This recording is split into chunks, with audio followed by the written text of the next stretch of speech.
News. So we are at the Family TV, and this is a situation that I've been kind of wanting to see for a minute, man. It says, WACK100 future, LA gang leader learned his former partner is an informant.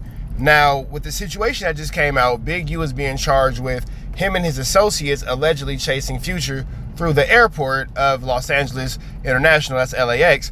And the interesting thing about that is the only person who's ever told a story about this would be WACK100. So when you ask who the associates are, one can, take a guess that the associates probably are, in fact, WACK100. So with that all being said, man, we finna slide into this good Kantiana and see exactly what's going on, man. The Family TV is giving us some news we can use and some knowledge that we're not finna get in nobody's college. Let's see exactly what's going on, man. Shout out to the Family TV.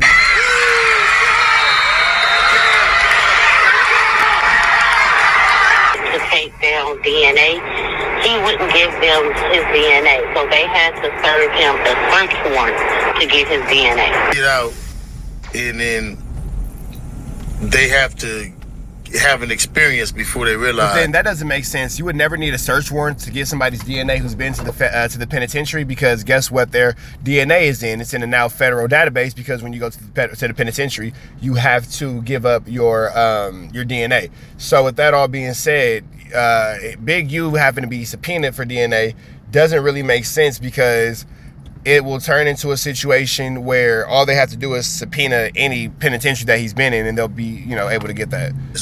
I should have checked in. Mm-hmm. Yeah.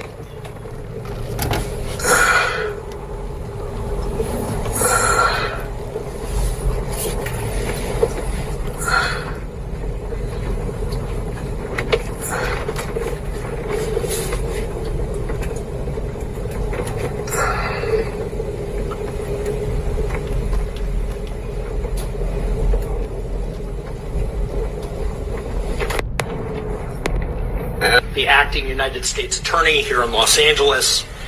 Today, we're here to announce federal criminal charges against Eugene Henley Jr., a career criminal known as Big U, who used his contacts and leadership role in the Crips criminal street gang, the entertainment industry, and a youth charity to further his own criminal enterprise, an enterprise that engaged in murder, extortion, robbery, human trafficking, COVID fraud, and other felonies. Mr. Henley and several other individuals linked to him and his criminal enterprise were charged in a criminal complaint with federal racketeering conspiracy. Mr. Henley is a fugitive, and he is currently wanted by federal law enforcement. Other individuals linked to his criminal enterprise were... Y'all remember them 2 days when Big U was on the run? Crazy times. Arrested today, approximately 10 defendants who are charged in various indictments.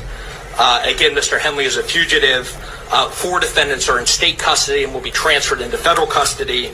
And we are still seeking Mr. Henley and another fugitive. Man, we got to talk, because Big U federal case just got a whole lot bigger. I'm talking about an 85-page indictment that the feds just dropped. And after reading it, I can tell you right now, this ain't just some paperwork. They added a whole lot of new allegations that wasn't in the last one. They talking about murder, trying to keep witnesses quiet while incarcerated, robbery, non-profit money, taxes. It's a lot. And if what the government is alleging is true, they're trying to paint the picture that this wasn't just one crime. They're saying this was an entire enterprise. Now, before we go over this one, y'all already know how we do it over here. An indictment is just that, an indictment. These are allegations by federal prosecutors, and everybody charged is presumed innocent until they proven guilty in court. My job not to pick a side. My job is to show you exactly what the paperwork says. And trust me, some of the stuff in this new indictment caught me completely off guard. The feds are alleging Big U ordered violent acts, tried to stop witnesses from talking, and laid out what they say happened to an artist they identified as RW. We went over that in the last video, but it also included allegations involving Grammy-winning artists. We're going to separate what's rumor, what's public, and what's actually in this indictment. But before we go over this one, I want you guys to remember, I won't give you no angle. I just give you the story. So with that being said, make sure you like, comment, and subscribe. We'll jump right to it. Make another PSA. Listen,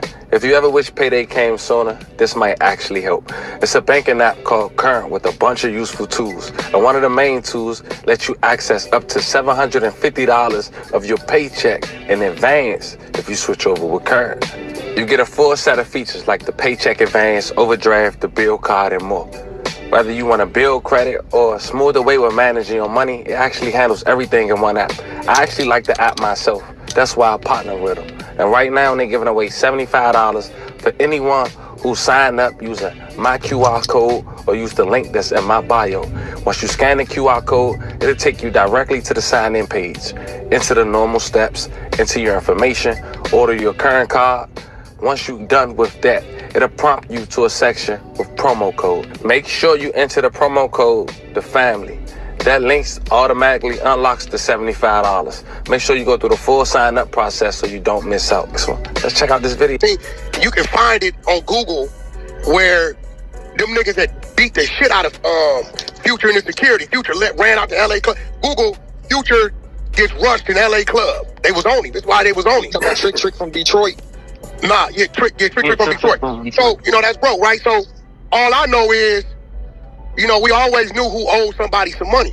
So when we leave and we going to Atlanta, that story I tell Rich about when Big U said, Wack, catch this flight with me, I want to show you something. And he took me out there and took me to the Four Seasons. He said, I'm going to turn this out to the 60s. They got a blood neighborhood around the corner. You can turn that out. And I said, nigga, you tripping. I went back to the airport and left. It was that trip. That was the trip.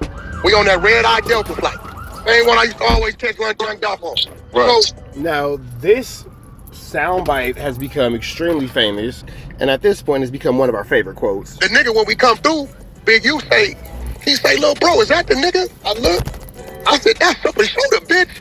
I said, hey, Future, come here, let me holler at you. When you first come through, when you grabbing your shit off the conveyor belt on the other side of security, somewhere that nigga started. It's crazy that the one thing we can all agree is that this is a damning statement from WACK100. I can do that motherfucker. Like, no matter what clip I play, somebody always grabs this one and is like, yeah, you should have said this.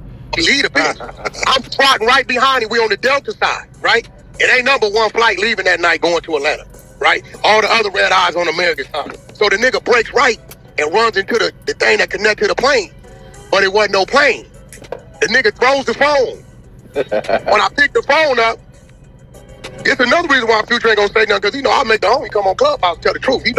Right? I pick the phone up. He say, bro, I say, what's up? He say, what's the problem? I say, oh, the homie. He said, who? I tell him. He said, what he owe him? I said, this light ain't nothing but a dime, but he owe him. He played him. Nigga been ducking him. He say, Wack, my word, I sent it in the morning. Give me his wire. My word is on me. I got business with that nigga. Let him be. He said, let him be. I said, all right, you got that. I dropped the phone on the ground and walked back out. He sent Trick his money the next day. Have you seen Future since then? Now we're all over the internet. That seemed to be the focus. Big U pressed Future as of right now based on the new superseding indictment. But they also not... But then, see, here's the thing, though. At no point did Big U press Future. Looking at WACK indicating that it was just him and Big U at the airport. And based on this new paperwork, Big U and the Co-Conspirator was at the airport, allegedly attacking Future. So why they got WACK as Co-Conspirator 1, allegedly. Next video, I'm going to go turn myself in to see what's going on. They talking about I'm a fugitive. So they just raided all my houses. 600 was actually with the police when they raided my house. And he's actually got video and footage of it. So y'all know what y'all dealing with. And I just want to say this to y'all. When they raided my houses and my property, they was asking about WACK. WACK, loose cannon, 600, and this internet stuff. All of y'all filed.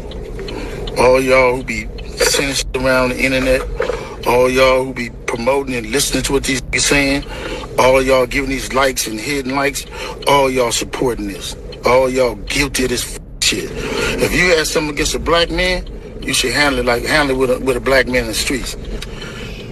WACK said 100 times he was gonna take my contracts.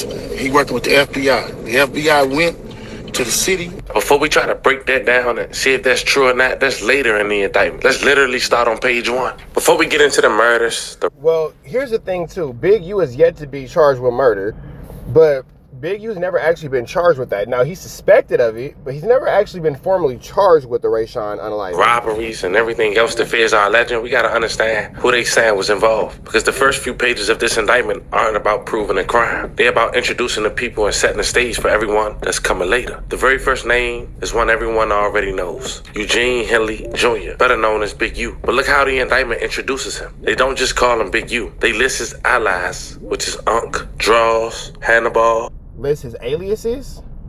I don't know what allies are in that term. Allies would be like his friends in war, but that has nothing to do with the context. So I'm gonna say alias is the word you're looking for. Hannibal Muhammad, Anybody Killer, and Dave Austin. Hold on, Big U. Oh, you want all the names? Big U, Hannibal, Anybody, Unique. You know what I'm saying? Dante, Draws. You know, commonly known to my family as Big Draw. That's important because prosecutors are trying to connect all of those names to one individual before they even start presenting evidence. Then they move to the people they say were the closest to him. First, Sylvester Robinson, also known as Vate. The government described him as Big U long-time criminal partner, rather. They don't just say they knew each other. They describe Robinson as Big U's right-hand man, underboss, and enforcer. That's the government's wording. You'll hear those titles come up throughout the indictment. Next is Mark Martin, also known as Big Claw. Prosecutors say he was another close associate, a self-admitted rolling 60s member, and someone they believe helped Big U's business operations. According to the indictment, Martin owned Under the Hood Muscle Cars in California and co-founded Unique Music Entertainment with Big U. Then there were additional defendants, Termaine Williams, also known as Loose Cannon, Amani, also known as The turtle, man. He put himself in the turtle tank, all off a no jumper interview. Monty Frederick Blayton Jr., and Tiffany Hayes. We'll get into what prosecutors specifically accuse each of them as we move through the different counts, because not everybody is charged with the exact same crimes. Now here's where things started getting interesting to me. The feds aren't saying this was just a group of friends. They were saying this was an organized criminal enterprise. In fact, they gave it a name, the Big U Enterprise. According to prosecutors, this alleged enterprise operated in Los Angeles and elsewhere, and they claim its members worked together over the course of years to commit crimes that included murder, robbery, extortion, fraud, human trafficking, and witness tampering. The indictment say Big U wasn't just involved in the streets. Prosecutors say he was also the CEO of a nonprofit called Developing Options. They say Mark Martin served as the chief financial officer, and Robinson was the organization payroll. According to the indictment, the organization also operated under names like Unique Ballers, Crenshaw Rams Football, Crenshaw Youth Football and Cheer, and Crenshaw Ballers. On paper, Developing Options was supposed to help keep young people away from gangs, drugs, and violence. And it's crazy because in recent times, the Crenshaw Cougars football team has now been moved to the LA Bolts under the Snoop Dogg League. So it's interesting that they kind of, at this point, disassociated themselves entirely with the Crenshaw name. But at the same time, too, you have to now pay attention to how many kids in that community no longer have a football program. So despite whatever you feel about the individual, despite whatever you feel about the people involved, the children are definitely at a loss in the community as a result of this.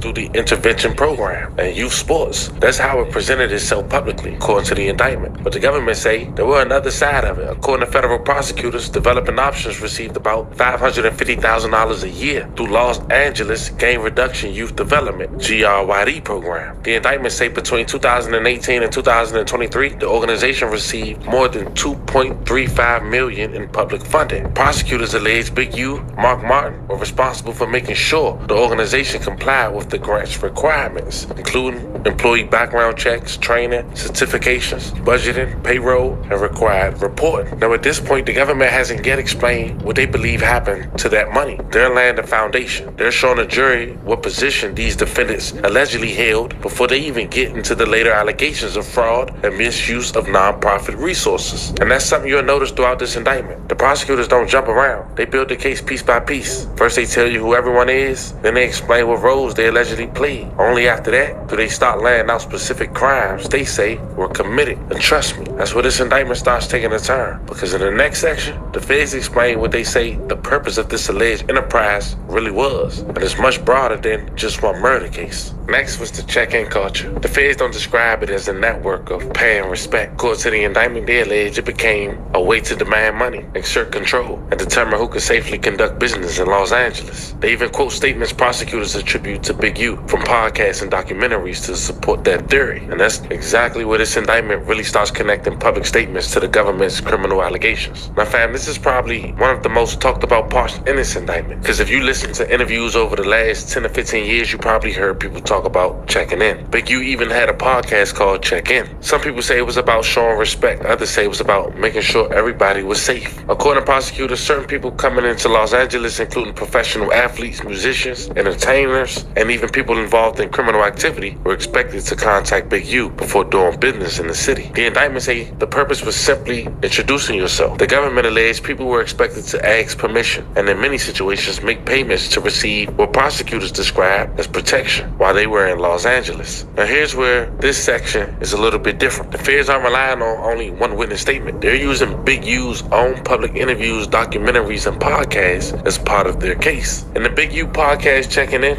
So again, if we're using podcasts and public information and what's on YouTube as a part of these indictments and these superseding indictments and these overt acts, it just again leads you to wonder why WACK100 has yet to be charged with anything or yet to be set with anything, considering the fact that he has made the most damning statement in regards to this situation, at least where Future is concerned. People will say, oh, it's just the internet, you can't use that against you. Well, we just heard the man say that statements from Big U's own podcast and his own content on the internet are being used against him in this federal indictment. So it does leave one to wonder, why isn't WACK100 a victim of the same circumstances? quote lyrics from opening Check In when they arrived in Los Angeles and warned that if they don't, it's gonna get hot. Hop off the plane, check in. Penthouse suite, check in. But to the government, those public statements help explain what they believe the phrase was inside the alleged enterprise. Then they brought up another statement. According to the indictment, prosecutors quote Big U from the documentary Hip Hop Uncovered when they alleged that if he didn't answer the phone, that can mean death for somebody. The indictment brings up something from around 2017. According to prosecutors, Big U was recorded speaking to a film crew in Los Angeles. The government alleged they told them that if they wanted to film in the neighborhood, they needed to check in. Prosecutors also alleged he warned that if they didn't, we're going to check in all your equipment. We're gonna make it up. Taking the call.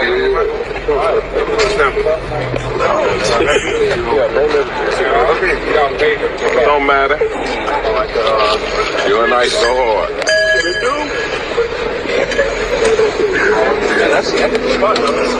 Movie production in the hood.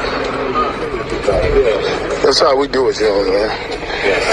Top flight, baby. Here, GB running. But then see, here's the thing too. Now I'm not saying what he's doing is correct. I'm not saying that you should be out here running down on film crews and whatnot, but logic and common sense would tell you if you are in any inner city ghetto or hood and you're filming a movie, why wouldn't you tap in with the locals in the area? But this is very damning footage to be shown that may be getting used in court.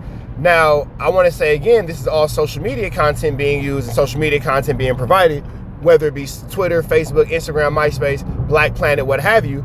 And again, it just kind of continues to make me wonder the question of why isn't WACK100 being accosted by the legal system the exact same way, when in fact he is a proprietor of these types of actions and ideals. You feel me? He's very vocal about, doing things like he said that he provided firearms to the Rolling 60 Crips, the situation with Future. He said he's extorted Plies. He's even thrown P Nice in the mix, saying he had P Nice run up on Plies. It's a lot going on that just kind of makes you wonder, why isn't this man getting his just dues by way of the legal system? But we'll continue on. This here movie set in the hood. Come on out here. They coming out here checking in with GB, getting these movies done. You better know it. Anytime you want to do movies in the hood, just check it in. We can make sure it's done. Movies, videos. But if you don't check it in, Oh well. It's gonna check your ass out. we're gonna check you in, all right? We're gonna check it all of your equipment. We're gonna check it all of your equipment. I include that because the government is trying to show a pattern. And fam, at this point, we just getting started because the next session in this Yeah, indictment that was really damning for you to say. finally moves away from explaining what the enterprise is and begins laying out the overacts, the specific events prosecutors say actually happened. And the very first one is the allegation that has been at the center of this federal case from the very beginning, the murder of R.W. in Las Vegas. A young man who was a football star, a football player, played with Big U's son. Now, we all know Big U's son now plays in the NFL, but unfortunately his friend didn't make it. He ended up becoming a rapper under Big U. He ended up dissing Big U. Days later, he was dead. The very first overact they focus on is the murder of a man they identify only by his initials, RW. We already identified him in the first video. So you know what's interesting? The overt act of RW has yet to be picked up and actually charged, but the overt act of assault on WACK100 has been picked up, so that's interesting as well. I'll leave the link in the bio. According to prosecutors, RW was an artist signed to or working with Unique Music, and they alleged Big U believed RW had disrespected both him and what they called the Big U enterprise. Those allegations contained in the indictment. Now here's what stood out to me. The government isn't saying this happened after some random argument. They're alleging this was planned days before. According to the indictment, prosecutors say Big U arranged for RW to travel from Los Angeles to Las Vegas to record music at a studio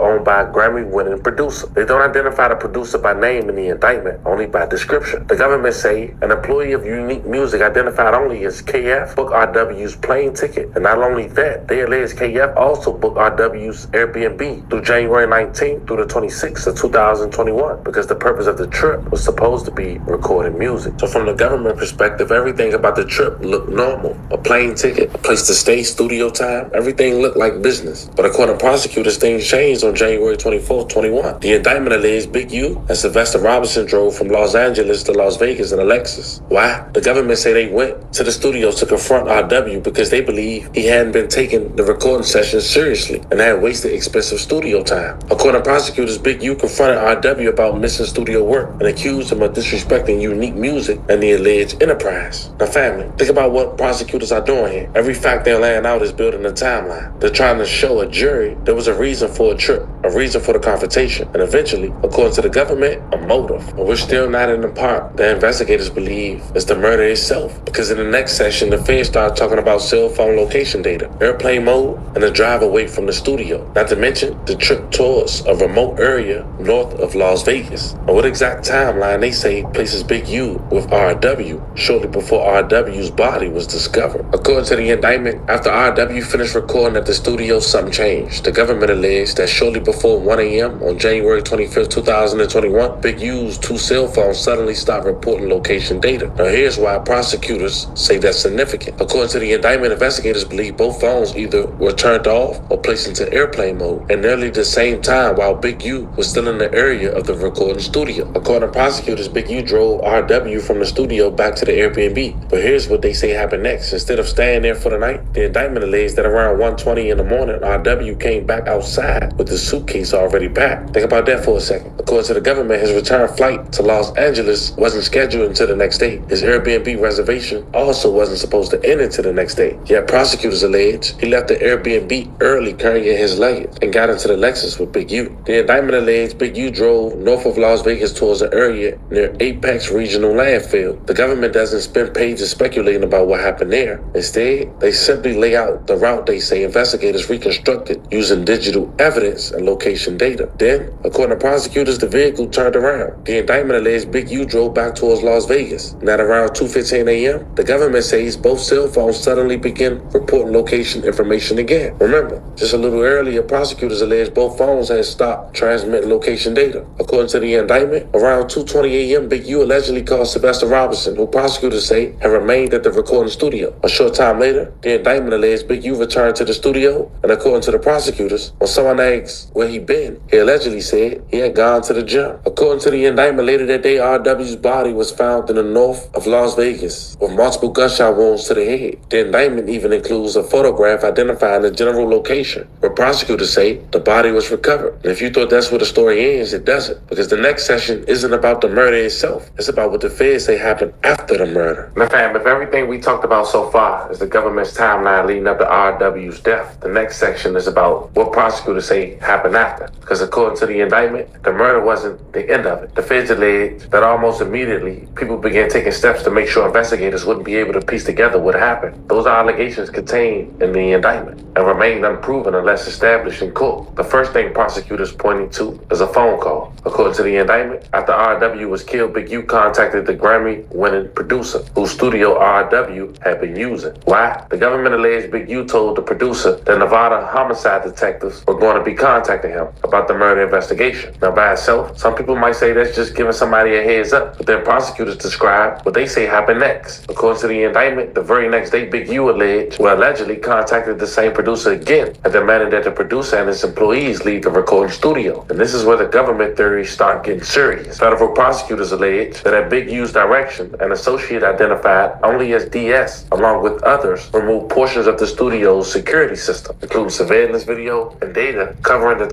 Now, if they did in fact remove surveillance footage and all this kind of stuff in the studio, that's going to be tricky, because the first thing law enforcement is going to ask is, why did you do that? What was the point and purpose? What was the rhyme and reason? What did you have to gain? What did you want to, there's just so many questions that come into that situation of you dismantling a security system. Now, when it comes to Big U's location being on and off and all that kind of stuff by way of his cell phone, there are a number of reasons why that, could have happened. The phone could have died. It's a lot of different ways and a lot of different reasons that, that situation could have transpired. I'm not here to, play detective or anything, but regardless of all things, this is a tricky, Mickey, icky, Vicky, sticky situation. And as it continues to unfold in front of us, we are seeing more details become just, at this point, thrown across the table like a food fight.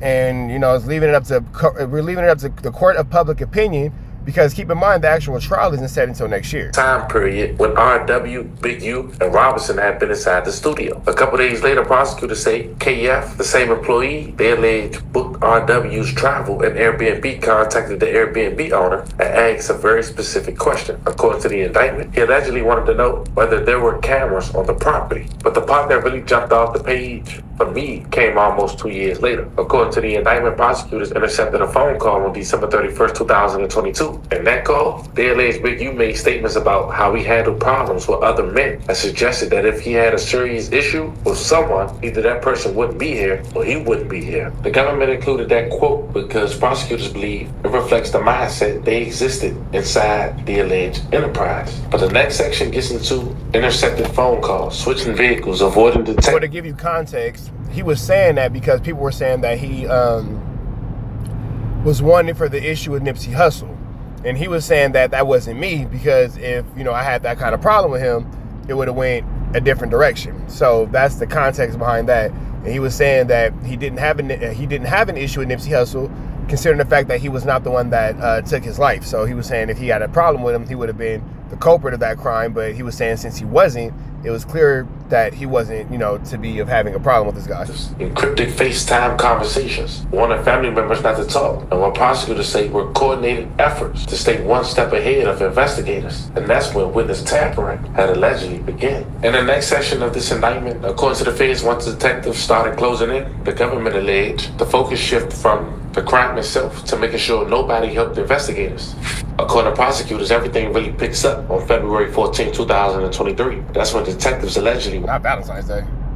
Looking it's supposed to be a day of love. For Big U in connection to RW's murder. The indictment say investigators went to his residence, but according to the government, his wife allegedly told detectives that Big U didn't actually live there full time. According to the indictment, after speaking with detectives, Big U's wife allegedly called him using his father's phone. The indictment even alleged Big U's first question wasn't, what do they want? According to prosecutors, he asked, how many officers are there? According to prosecutors, after learning detectives were looking for him, Big U allegedly stopped going home for several days. The government also alleged he switched vehicles with co-defendant Sylvester Robinson. Again, each one of these facts standing alone may not prove anything, but prosecutors are telling the jury to look at the total picture instead of one event. Then on February 21st, 2023, Big U allegedly instructed his own son not to talk to anyone about RW's murder. The indictment also alleged he told his wife to contact KF's mother. But here's what caught my attention. According to prosecutors, he allegedly instructed her to use FaceTime for their conversation. On July 5th, 2023, federal investigators had a hidden recording device inside under the hood muscle cars. Prosecutors alleged that after law enforcement tried contacting Big U, Mark Martin, Big U began wondering out loud whether they were under surveillance in connection with RW's murder. Now in part 8 is the alleged extortion operation. This is where the indictment shifts away from the RW homicide and talk about something prosecutors say been going on for years, including the incident with Future. According to the feds, this wasn't just about one person. They alleged the enterprise was making money by intimidating people into paying what they describe as extortion payments. And the first example example, was someone they don't identify by name. Instead, the indictment refers to the person only as NDC, describing him as a Grammy-winning recording artist. And this is where, that's Future, because he's like Nefarious Demon Cash, however you pronounce his name, Nontavious, or however you pronounce that man's name.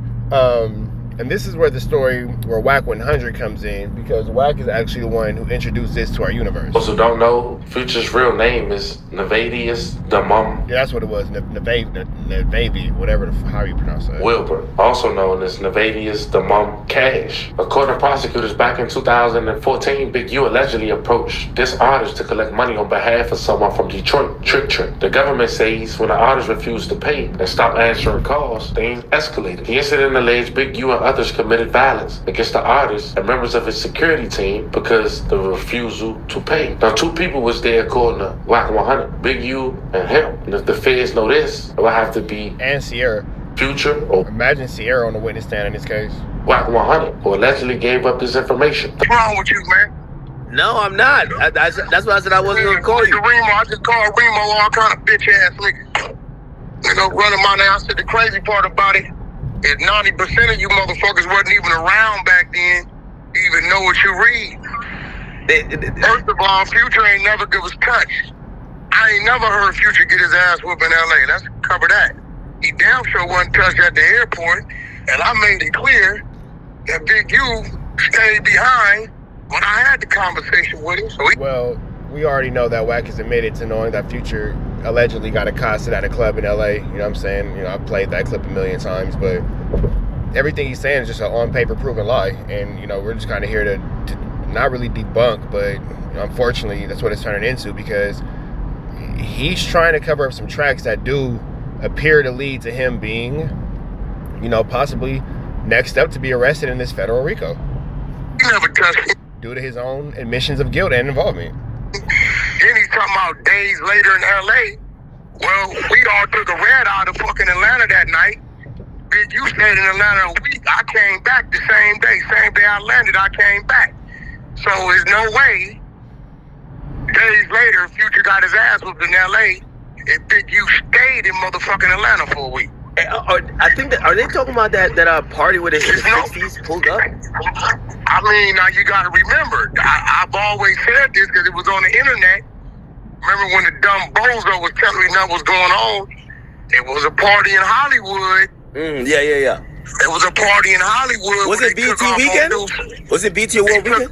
I don't know. They took off on dude security and shit. That's in the. You can find that on Google, but yeah, and he went to the hospital. It ain't adding up because for one, dude wasn't attacked in no airport. 2, wasn't no homeboys there. 3, it was a conversation. 4, we all got on the red eye going to Atlanta. I came back. I landed that day, 6 in the morning, whatever time, and I came back that day. Big U stayed a week. Future stayed in Atlanta as well, so ain't no days later he got his ass whooped in LAX because the nigga wasn't in LA. And he never was touched. So I'm looking at the initials, but they shit ain't adding up. I mean, it ain't a charge, it's just an overt act anyway. Yeah, it's an overt act. It ain't a charge, but the only thing that was kind of sus is that, like, they're alluding to the story you told about Future, and I'm always telling the story. For one, it wasn't no extortion. It was a real deal. That was a real debt, and it really got paid. Well, if you have to chase somebody to pay it, that sounds like an extortion. Future ain't even the one that paid it. I've always said that.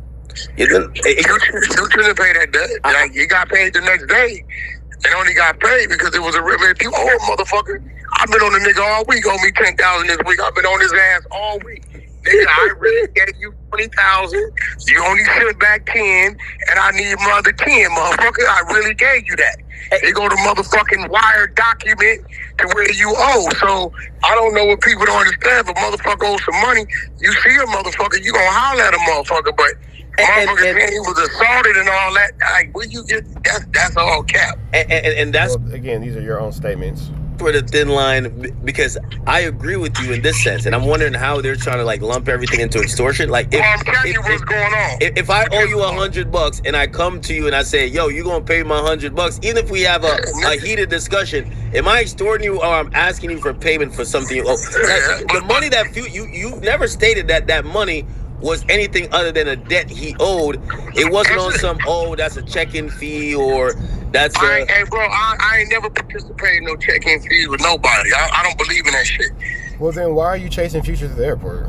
But and another thing you gotta understand is, Big U co-defendants, if y'all don't know what y'all read. Okay. Like if you read. And the irony is, we don't have to read anything. We literally heard your own admission. So the ability to read is not even that question here. It's the ability to comprehend basic understanding of the human language, of the English language, excuse me. 2023, Vay, who's 60 years old out of Northridge, right, says that he was holding one of Big U guns when they went and threatened the dispensary owner, right? Pay attention. Vay is in the RICO. He's one of the dudes that's free. This story about Future, this ain't coming from Future. This is coming from one of his homeboys on the RICO telling the story of what he thinks is happening, and it's between two of them. It's either between Hop or Bear Claw, right? Now you're trying to put it on Hop or Bear Claw, but that's not realistic because when it comes down to the situation, you are the one that had admitted to chasing Future through the airport. So there's that. Why do you think the feds put this in that? Because it wasn't in the other indictment. Because nigga, his codees is talking. Now they wasn't even there. Okay. This would lead me to believe it's one of his codees told that story because the story's off. You know how niggas would go back, add shit. You know, you call the nigga, we put hands on him and all this old shit. Because reading that, it don't make sense. Because the nigga was never touched, and days later he wasn't in LAX. The nigga was in Atlanta. Big U wasn't even in LA, he was in Atlanta. So that's why when I'm reading, I'm like. So now you're just switching up the dates as if we're not old enough and mature enough as adults to understand a basic timeline. Got it. Okay. This is another. This nigga think that he in the multiverse, he just gonna manipulate the timeline. Where is the TVA when you need him? If you're a Marvel fan, you got that. The internet? If you're not, I apologize for my nerd joke. Or one of his codees is just telling these people something to tell them something. It don't make sense. He never was. Future, I've never known Future was getting his ass whooped in LA. Hey, the only thing I'm wondering why, and listen, I'm not trying to set you up with a question, but they put, and I don't know if they're referring to you or I get it. Maybe with a Future, not Future. I mean, Big U's homeboys saying some shit to the feds, but they were like, they said Big U and a co-conspirator, and from the story we hear, we're wondering if that's aimed at you. Prosecutors allege that just a few days later, Big U and another person chased the same artist through Los Angeles International Airport in another attempt. And WACK, again, admits to doing this.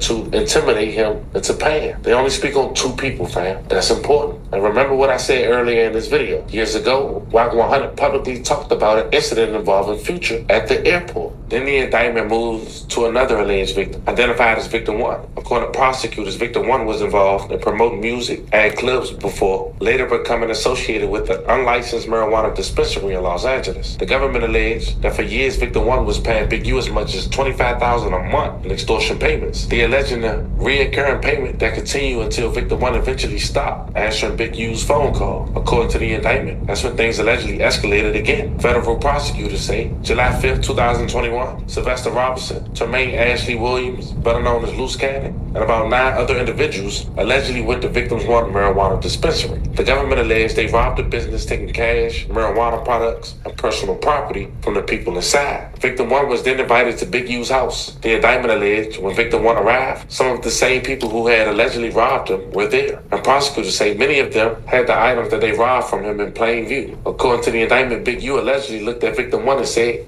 "That's how you rob yourself." The government then alleged Big U returned only part of the stolen property and told Victim 1 he would have to pay $10,000 if he wanted to prevent future robberies. According to the prosecutor, it didn't stop there. The alleged Big U encountered Victim 1 to identify other marijuana businesses that could be robbed, promising Victim 1 a share of the proceeds from those future robberies. Then the next session, they introduced another name that's been making headlines in hip-hop because prosecutors began discussing intercepted phone calls involving Brick Baby. All right, man, so I'm going to let y'all catch the rest of this on the Family TV. I'm finna step into these kids' football game, but y'all know the deal, man. Red dots to the left. Y'all know the rest. Say a prayer and be blessed. We are gone.